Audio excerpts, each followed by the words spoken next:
오늘 제목을 한번 같이 읽겠습니다. 시작. 신분적 구원과 천국 사이. 제가 미국에서 목회를 할 때 휴스턴에서 건축을 하기 전까지는 미국 교회를 빌려서, 그리고 뉴욕에서도 미국 교회를 빌려서 예배를 드렸었습니다. 근데 제가 이 부활주일 날과 성탄절이 되면 깜짝 놀랐었어요. 저희가 빌려 쓰는 미국 교회가 주일 출석이 저희 교회와 그렇게 차이가 나지 않았거든요. 그 큰 예배당에 말이죠. 그런데 부활주일만 되면 그 예배당이 꽉 차는 거예요. 심지어 성탄절이 되면 몇 부로 나누어서 예배를 드려야 하는 겁니다. 그때 알게 됐죠. 부활주일 신자가 있구나. 아니, 부활주일 교인이 있구나. 성탄절 교인이 있구나.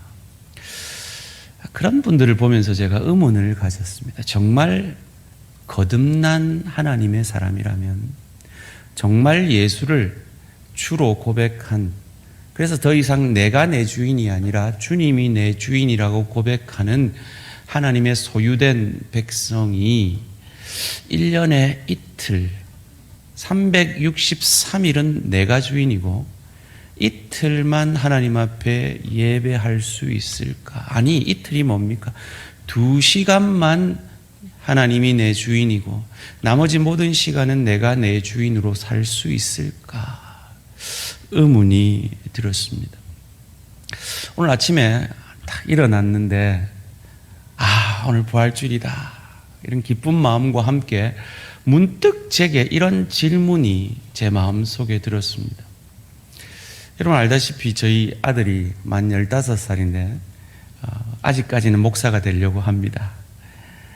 그 친구가 목사가 되어서 제가 은퇴할 65세가 되면, 즉 50년 뒤에 이 대한교회 부활주일에 얼마나 모여서 예배를 할까? 아니, 이 아름다운 대양의 예배당이 그때도 예배당일까? 혹 지금 이 조명만 잘 달면 여기가 나이트클럽이 돼도 전혀 손색이 없는 구조잖아요. 혹 더 나아가서 이 아름다운 공간이 이슬람 사원이 되어 있을 수는 있지 않을까? 너무 과한 상상이라고요? 여러분, 그 일이 유럽 교회에 이미 일어났습니다. 어찌해야 할까요? 좀 안다는 분들에게 GNCOM 리서치 지용근 대표라는 분은 한국 교계에 좀 알려져 있는 분입니다. 왜냐하면 이분이 젊어서 갤럽이라는 여론조사 기관에 들어가서 1998년부터 한국 교회의 현황에 대해서 지속적으로 여론조사를 하고 한국 교회의 변화의 추이를 잘 살펴본 인물이기 때문입니다. 이분이 2017년 한국 기독교 목회자 협의회와 함께 한국인의 종교 생활과 의식 조사라는 설문조사를 하고 결론을 이렇게 내렸습니다. 개신교회는 고령화가 심각하다. 그보다 더 문제는 개신교회의 교인들의 성숙도가 이전보다 하락되었다라고 결론을 내립니다. 그래도 희망이 있는 건요, 이분이 2012년에 조사했을 때보다 2017년에 조사를 했을 때 기독교에 입문하는 사람들이 상당히 증가했다라는 건 희망적입니다. 문제는 그리스도를 잘 아는 인지층과 친밀층은 오히려 크게 감소했다라는 것입니다. 거기다가 이 설문조사를 통해서 파악된 성도들 가운데 성숙한 신앙을 가진 사람은 13%밖에 되지 않았다는 겁니다. 미숙한 신앙의 사람이 65%나 되었다. 그리고 이 미숙한 신앙이 한국 교회가 안고 있는 모든 고질적인 문제의 근본적인 원인이다라고 진단을 합니다. 그리고 신앙이 내 일상이 되어지는, 즉 식사 기도할 때 이렇게 기도하고 하나님 아버지 감사합니다 뭐 이렇게 남들 모르게 기도하지 않고, 내 직장에서 내가 신앙인인 걸 알고, 내가 집사인 걸, 장로인 걸, 권사인 걸 자랑스럽게 여기는 신앙과 일상생활이 일치되어지는 정도가 1998년에는 64.7%였는데 20년 뒤인 2017년에는 그 비율이 48.2%로 낮아졌다라는 것입니다. 어찌해야 할까요? 부활주일입니다. 2000여 년 전 우리 주 예수 그리스도께서 우리의 모든 죄와 허물을 이기시고 부활하셔서 그 부활의 첫 열매가 되셔서 저와 여러분에게도 부활의 소망이 되심을 믿으시기를 주님의 이름으로 축원합니다. 오늘 죽어도 그 부활의 주님 때문에 저와 여러분은 천국에서 눈뜰 줄 믿습니다. 그럼 빨리 데려가시지. 왜 아직 안 데려가고 계실까요? 이 세상을 좀 누리고 즐기라고요? 여러분, 우리가 천국 안 가봐서 그렇지, 천국 가본 사도 바울 심정이 되면요, 이 천국, 이 땅에 즐기는 건 동네 놀이터에서 노는 거예요. 천국은요, 디즈니 월드예요. 그럼요. 주의 일 더 하라고 우리를 지금 남겨놓으셨습니까? 일리 있는 말입니다. 그러나 우리가 믿는 하나님은요, 우리를 일시키는 것 자체가 목적이 아닙니다. 그럼 왜 안 데려가십니까? 왜 저 좋은 천국에 빨리 우리 안 데려가시고 이 땅에 아직 남겨놓고 계시냐 말이에요. 그 이유가 오늘 제목입니다. 오늘 제목이 뭐였죠? 신분적 구원과 천국 사이에 뭐가 있습니까? 뭐가 있어요? 네, 수준적 구원이 있는 겁니다. 하나님께서 그 구원의 궁극적 목적을 오늘 본문 29절에서 이렇게 가르쳐 주셨습니다. 하나님이 미리 아신 자들로 또한 그 아들의 형상을 본받게 하기 위하여 미리 정하셨으니 이는 그로 많은 형제 중에서 맏아들이 되게 하려 하심이니라. 그 아들의 형상을 뭐하게 하기 위하여? 본받게 하기 위하여.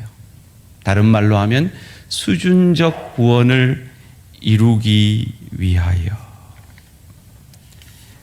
그런데 그 목적이 풍요의 축복만 가지고는 안 되는 것이 우리임을 아시고, 하나님께서 그 목적을 이루기 위해서 풍요의 축복을 내리실 뿐만 아니라 깊이의 축복을 내리신다는 겁니다. 그 하나님의 쓰시는 방법이 고난이라는 겁니다. 28절 말씀, 오늘 본문 전에 28절이 그것을 말합니다.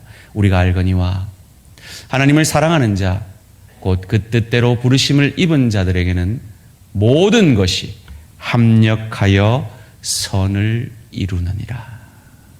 풍요의 축복뿐만 아니라 깊이의 축복의 그 고난의 시간을 통해서도 하나님은 합력하여 선을 이루셔서 우리로 맏아들 되신 예수 그리스도의 형상까지 본받도록 자라가게 하시는 것이 하나님이 우리에게 이루시기를 원하는 구원의 궁극적인 목적이라는 것입니다.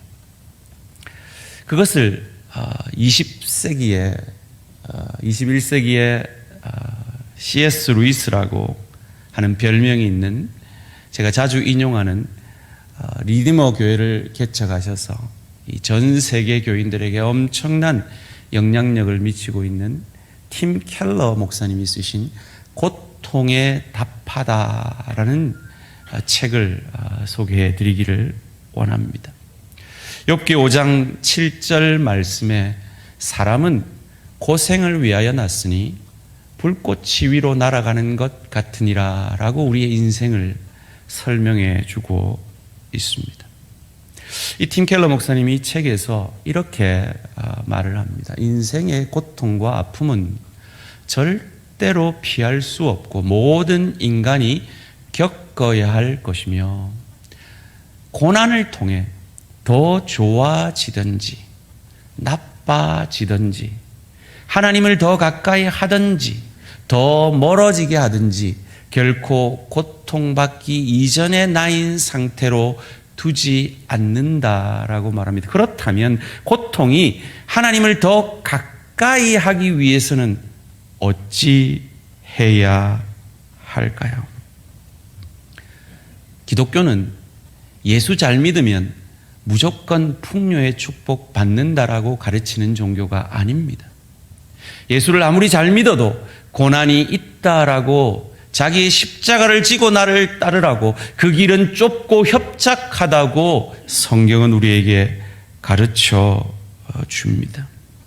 팀 켈러는 다른 종교의 세상의 예를 들어서 또한 이렇게 말을 합니다. 불교의 윤회 사상은 다시 태어나고 다시 태어난다는 그 사상은 고난을 가상이라고 회피하게 만들고 세상은 고난받지 않으려면 네가 더 강해지라고 말하지만 기독교는 고난이 하나님의 일하시는 실제라고 말한다라는 것입니다. 그리고 그는 이어서 이렇게 말합니다. 고난이 있을 수 없다고 충분히 기도하고 신앙생활 잘하고 충성하면 절대로 고난을 당하지 않을 것이라고, 좋은 기독교인이라면 형통하고 돈도 많이 벌 것이라는 가르침은 얄팍하고 미성숙한 기독교이다라고 말합니다. 제가 자주 말씀드렸죠. 돈을 많이 버는 건 복이 아니라 은사요 책임입니다.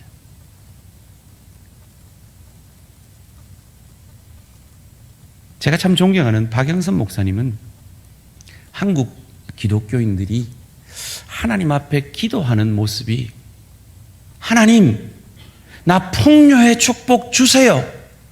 그래서 다시는 하나님 안 찾아올 수 있도록 해 주세요.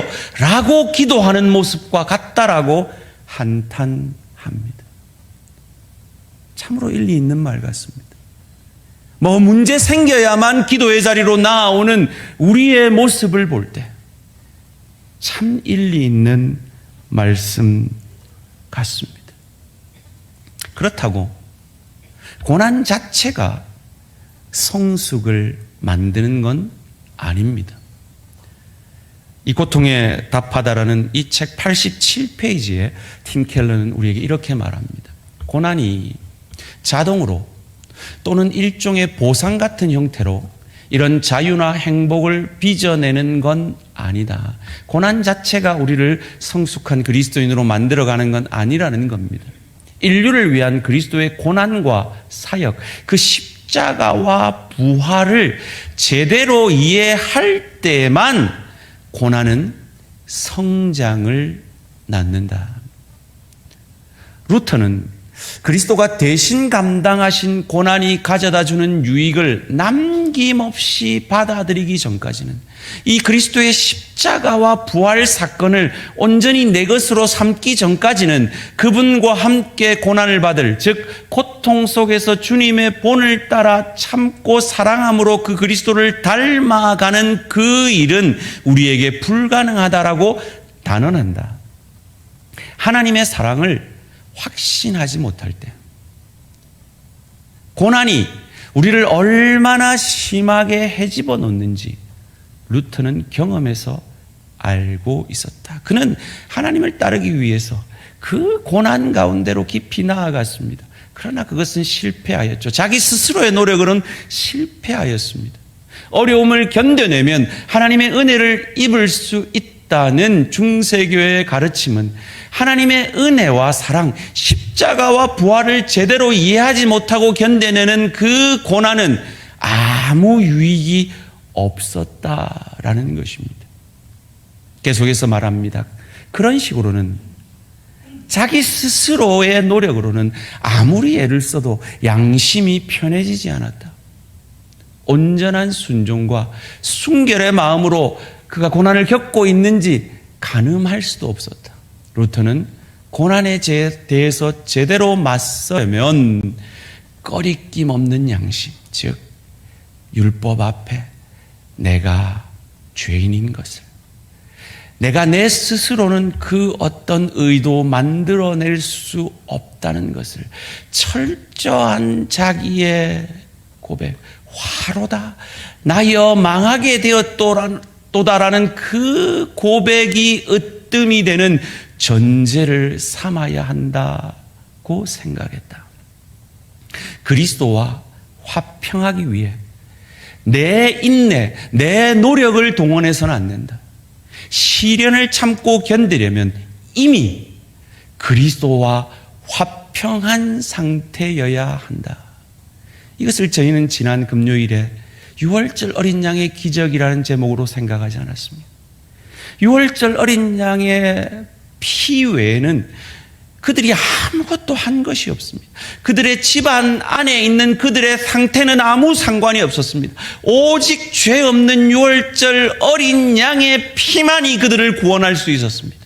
그것을 깨달아 주님이 우리를 위해 이미 차고 넘치도록 고난을 당하셨다는 사실을, 그래서 그 주님의 죽으심과 그 주님의 부활이 나의 죽음이요 나의 부활이라는 것을 깊이 신뢰할 그때에만이 그분처럼 어려움을 견뎌내므로 그 고난이 저주가 아니라 깊이의 축복이 되어지는 신용이라도 시작해 볼 수 있다라고 가르쳐 주고 있습니다. 내가 정말 하나님의 사람인지, 내가 정말 부활주일 교인인지, 성탄 교인인지, 아니면 매일매일 예수를 주로 고백하는 하나님을 신뢰하는 하나님의 자녀요 하나님의 사람인지는 고통이, 고난이 우리에게 임할 때 드러나게 됩니다. 사울 왕도 제사를 드렸습니다. 다윗 왕도 제사를 드렸습니다. 그들의 삶을 보면 별 다를 바가 없는 것 같았습니다. 그러나 막상 고난이 닥쳐 보니까 그들의 정체가 드러나게 되었습니다. 사무엘상 28장 5절에서 10절 말씀입니다. 사울이 블레셋 사람들의 군대를 보고 두려워서 블레셋 사람들이 쳐들어옵니다. 그것이 두렵습니다. 그의 마음이 크게 떨린지라. 사울이 여호와께 묻자오되 여호와께서 꿈으로도 우림으로도 선지자로도 그에게 대답하지 아니하시므로 사울이 그의 신하들에게 이르되 나를 위하여 신접한 여인을 찾으라. 내가 그리로 가서 그에게 물으리라 하니 그의 신하들이 그에게 이르되 보소서 엔돌에 신접한 여인이 있나이다. 사울이 다른 옷을 입어 변장하고 두 사람과 함께 갈새 그들이 밤에 그 여인에게 이르러서는 사울이 이르되 청하노니 나를 위하여 신접한 술법으로 내가 내게 말하는 사람을 불러 올리라 하니 여인이 그에게 이르되 내가 사울이 행한 일 곧 그가 신접한 자와 박수를 이 땅에서 멸절시켰음을 아나니 내가 어찌하여 내 생명에 올무를 놓아 나를 죽게 하려느냐 하는지라. 사울이 여호와의 이름으로 그에게 맹세하여 이르되 여호와께서 살아계심을 두고 맹세하노니 내가 이 일로는 벌을 당하지 아니하리라 하니 두려움에 떨고 있을 그때 그의 실체가 드러납니다. 그가 여호와의 이름을 말합니다. 그러나 실제로 그는 그 스스로의 하나님과의 관계 속에서 해답을 찾기보다 신접한 여인을 찾습니다. 세상의 방법을 찾습니다. 왜요? 그가 하나님과 관계 속에서 그 문제의 해결함에 실마리를 풀 수 없는, 하나님과 관계가 없는 사람이었기 때문입니다. 그래서 그는 이어 전쟁에 나가서 죽고 맙니다. 다윗은 어떠했습니까? 이방 블레셋 땅에 미친 척하지 않고는 살아낼 수 없는 그 굴욕 속에서도 견뎌내고 있던 그 다윗이, 그 이스라엘과 전쟁해야 되는 그 위기 속에서 하나님의 은혜로 그 전쟁을 피하고 집에 돌아와 보니 아말렉이 그 처자를 다 잡아갔습니다. 사무엘상 30장 1절에서 6절 말씀입니다. 다윗과 그의 사람들이 사흘 만에 시글락에 이른 때에 아말렉 사람들이 이미 네겝과 시글락을 침노하였는데 그들이 시글락을 쳐서 불사르고 거기에 있는 젊거나 늙은 여인들은 한 사람도 죽이지 아니하고 다 사로잡아 끌고 자기 길을 갔더라. 다윗과 그의 사람들이 성읍에 이르러 본즉 성읍이 불탔고 자기들의 아내와 자녀들이 사로잡혔는지라. 다윗과 그와 함께한 백성이 울 기력이 없도록 소리를 높여 울었더라. 다윗의 두 아내 이스라엘 여인 아히노함과 갈멜 사람 나발의 아내였던 아비가일도 사로잡혔더라. 백성들이 자녀들 때문에 마음이 슬퍼서 다윗을 돌로 치자 하니, 그 위기 속에서 하나님과 관계가 있었던 다윗은 어떻게 반응합니까? 다윗이 크게 다급하였으나 그의 하나님 여호와를 힘입고 용기를 얻었더라. 이 고백이 깊이의 축복 가운데 있는 우리 모든 대한가족들의 고백이 되어지기를 주님의 이름으로 축원합니다. 그리하여 아말렉을 쫓아가 승리하고 그 처자들을 다시 구원해내는 그 역사를 이루었습니다. 고난이 오면 내 정체가 드러납니다. 코로나19가 닥치니 하나님의 한국교회의 실체가 드러났습니다. 오늘 방송을 보고 있는 우리 지체들에게 여쭙니다. 이 코로나19 속에서 이제 더 이상 핑계할 수 없이 이제 자리도 꽉꽉 차서 예배할 수 있는 상황이 되었습니다. 코로나19 걸리지 않으신 분, 아프지 않으신 분, 특별한 사정이 있지 않으신데도 지금 가정에서 예배드리고 있는 내 사랑하는 지체들에게 도전합니다. 주께 나와 예배드리시기를 주님의 이름으로 축원합니다. 그리하여 내가 하나님의 사람인 것을 증거하시기를 주님의 이름으로 축원합니다. 그래요, 넘어질 때 있습니다. 쓰러질 때 있습니다. 타협할 때 있습니다. 이스라엘 백성들이 출애굽에서 노예에서 해방되기를 원했습니다. 그런데 홍해가 닥치니 그 즐거워하고 기뻐하던 그들이 원망하고 불평합니다. 출애굽기 14장 11절 말씀입니다. 그들이 또 모세에게 이르되 애굽에 매장지가 없어서 당신이 우리를 이끌어내어 이 광야에서 죽게 하느냐. 예수 믿어도 별다른 게 없네. 코로나19로 피해받는 건 똑같네.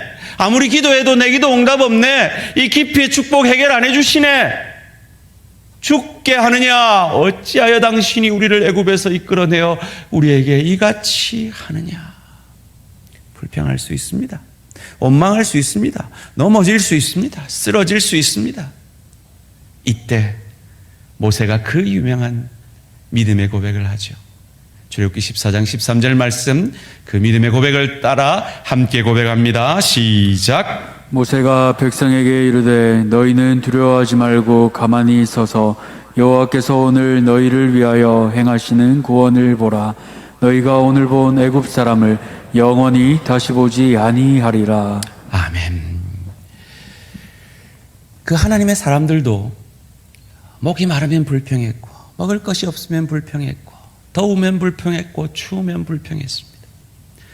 그래서 하나님이 바위에서 물도 내시고, 만나도 주시고, 메추라기도 주시고, 푸른 기둥도 주시고, 불기둥도 주셨습니다. 그렇게 그들을 출애굽하여서 온전한 하나님의 강권적인 은혜로 가데스 바네아까지 40일 만에 왔습니다. 자, 그리고 이제 가나안 땅에 들어가기 직전에 12정탐꾼을 보냅니다. 그런데 그 10정탐꾼은 저들은 너무나 강대해서 저들은 앞에 우리는 메뚜기 같더라, 절대로 못 간다 고백합니다. 그의 홍해 앞에 서서 고백처럼 또다시 불평하기 시작합니다. 민수기 14장 3절입니다. 어찌하여 여호와가 우리를 그 땅으로 인도하여 칼에 쓰러지게 하려 하는가? 우리 처자가 사로잡히리니 애굽으로 돌아가는 것이 낫지 아니하랴. 그런데 동일한 것을 본 여호수아와 갈렙은 다르게 고백하죠. 민수기 14장 7절 8절입니다.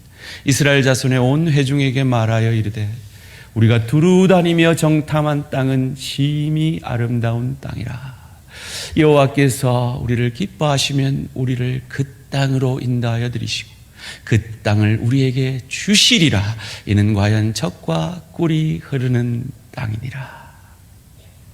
이 혈정탐꾼과 이 여호수아 갈렙의 고백의 차이를 만들어내는 것이 무엇입니까?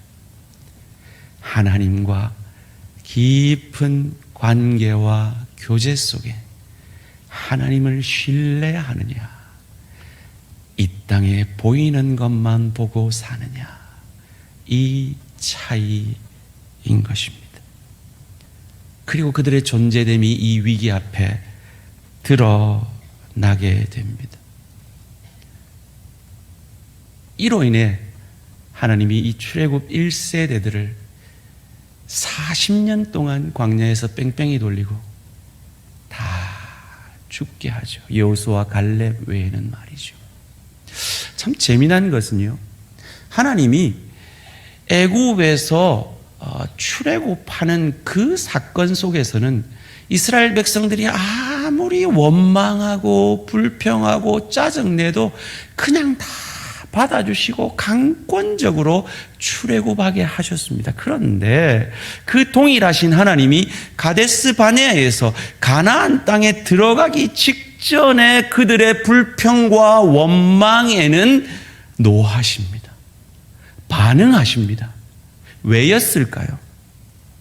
하나님이 저와 여러분을 신분적으로 그리스도 예수를 주로 고백하는 하나님의 사람으로 칭의의 은혜로 하나님의 자녀로 불러주시는 것은 강권적인 하나님의 은혜입니다. 우리가 아직 죄인 되었을 때, 원수 되었을 때 우리를 그냥 불러주신 하나님의 전적인 은혜입니다. 그러나 이 신분적 구원을 통해 이 신분적 구원과 천국 사이에 있는 이 수준적 구원을 이루어감에 있어서는 우리의 책임으로 맡기신다는 것을 우리에게 보여주고 계신 것입니다.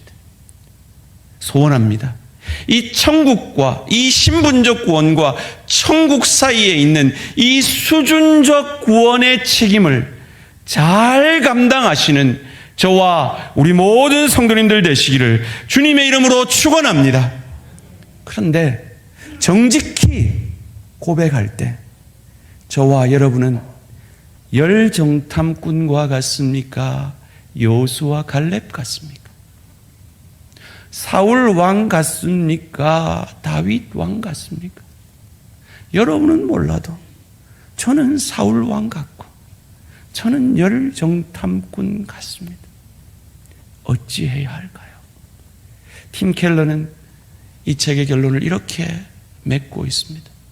악과 고통이 있음에도 그 악과 고통 때문에 우리가 넘어지고 쓰러짐에도 우리가 하나님을 믿을 수 있는 이유는 우리의 그 악과 악과 연약과 죄와 부족에도 불구하고 우리의 그 모든 죄와 부족을 짊어지시고 십자가에 죽으신 그 주님이 부활하셨기 때문임을 믿으시기를 주님의 이름으로 축원합니다.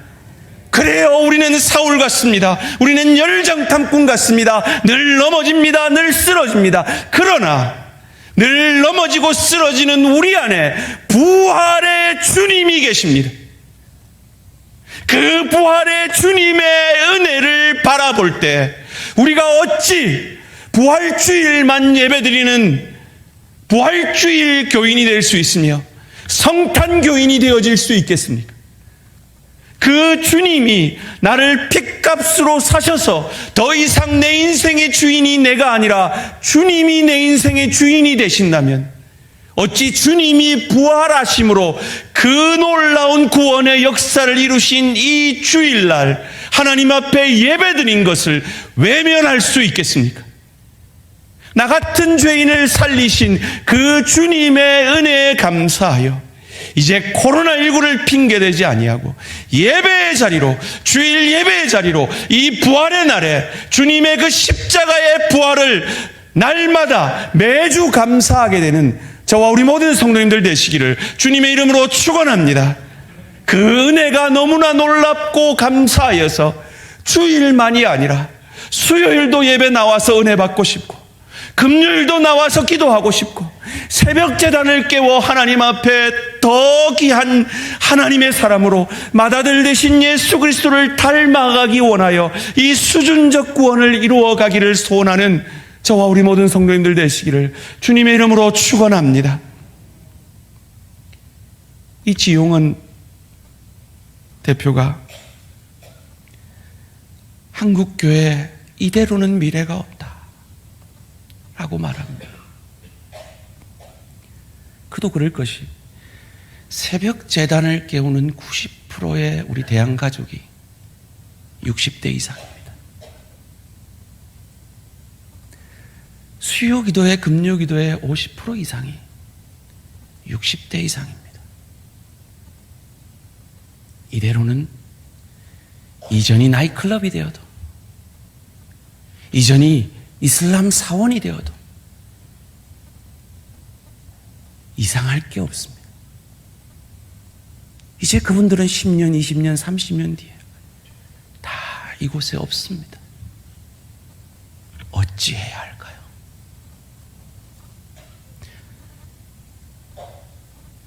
이분이 결론적으로 이런 통계를 우리에게 제시합니다. 중고등학생들이 대학 가서 신앙을 잃어버리는 애들이 있고 신앙 가운데 사는 애들이 있는데 그 차이를 살펴보니까 누구에게 제일 영향을 많이 받았느냐?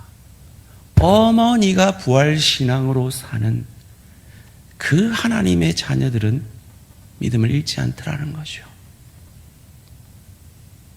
그런데 47%의 영향이 어머니에게 있는데 여러분이 그렇게 믿고 의지하는 아이고 주일학교 보내놓으면 제가 알아서 믿음 가지겠지 그 믿고 의지하는 주일학교 교사에게 영향을 받은 퍼센테이지는 불과 2.8%밖에 안 된다는 겁니다.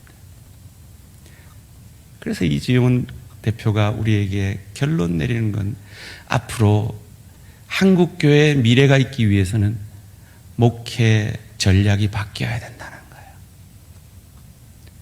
가정으로 들어가야 된다는 거예요.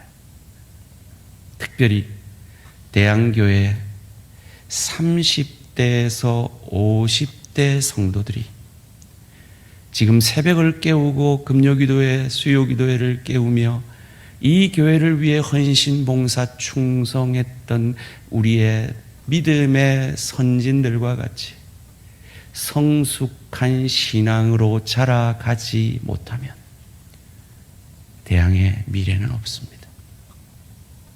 그래서 우리 대항교회는 대항의 미래를 위해 제자훈련이 우리 대항교회의 문화가 되어지기를 원합니다. 그것을 위해 지금도 66명의 귀한 하나님의 사람들이 1:1 제자 양육으로 제자 훈련을 받고 있습니다.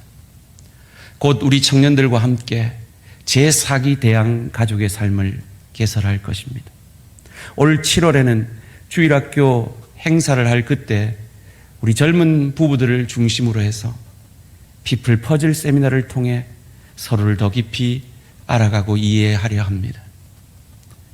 그리고 우리 대양 공동체는 제자 훈련을 받는 분들을 최소한 1:1 제자 양육을 수료하고 앞으로 제자 훈련과 사역 훈련을 감당하기로 서약하는 분들에 한해서 대양을 섬길 중직자로 세우려고 합니다. 왜요? 그런 몸부림이 없으면 대양의 미래는 없기 때문입니다. 한국교회의 모든 문제의 근원에는 성숙하지 못한 교인들의 그 원인이 있다라고 이 여론조사 전문가가 20년의 통계를 통해 결론을 내고 있습니다.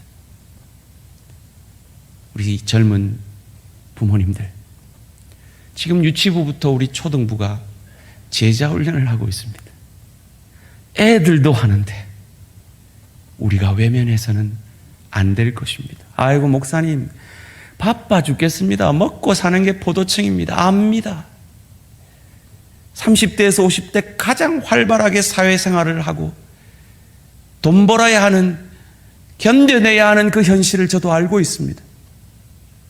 그런데 여러분의 자녀들이 여러분에게 원하는 건 여러분이 돈을 좀 더 벌어서 더 잘 먹고 잘 살게 해달라는 것이 여러분의 자녀들이 여러분에게 원하는 것이 아닙니다. 그들은 이미 풍족합니다. 이미 배가 부릅니다. 우산 잃어버려도 찾지 않습니다. 그런데 그들의 마음에는 점점 공허함이 커집니다. 게임이 아니고는 채워질 수 없는 공허함이 더 커지고 있습니다. 그들은 묻습니다. 엄마, 아빠, 인생은 왜 살아야 되나요? 인생의 의미는 무엇인가요? 나는 무엇을 살아야 인생에 참 보람이 있을까요? 그들에게 보여내셔야 합니다. 부활신앙으로 사는 것, 그리스도의 제자로 그리스도를 닮아가는, 맏아들 대신 첫 열매 대신 그리스도를 닮아가는, 그것을 위해 주의 교회를 섬기며 가정을 섬기며 일터에서 소금과 빛으로 몸부림치는 그 몸부림을 통해 하나님은 아직까지 우리를 천국에, 저 좋은 천국에 데려가지 아니하시고 저 좋은 천국을 누리고 즐길 수 있는 실력자로, 인격자로, 그 천국에 어색하지 않은, 주님이 주인이신 그 천국이 어색하지 아니하고 내게 꼭 맞는 옷과 같은 옷이 되어질 그런 인격의 사람으로, 그 예수 그리스도를 닮은 사람으로 우리를 빚어가시고자 오늘도 우리의 생명을 연장시켜 주고 있음을 믿으시고 그리스도 예수의 제자로 서가는 성숙한 신앙으로 자라가는 저와 우리 모든 성도님들 되시기를 주님의 이름으로 축원합니다. 우리가 왜 그래야 합니까? 오늘 우리가 읽은 29절 다음에 30절 말씀, 로마서 8장 30절이 우리에게 이렇게 가르칩니다.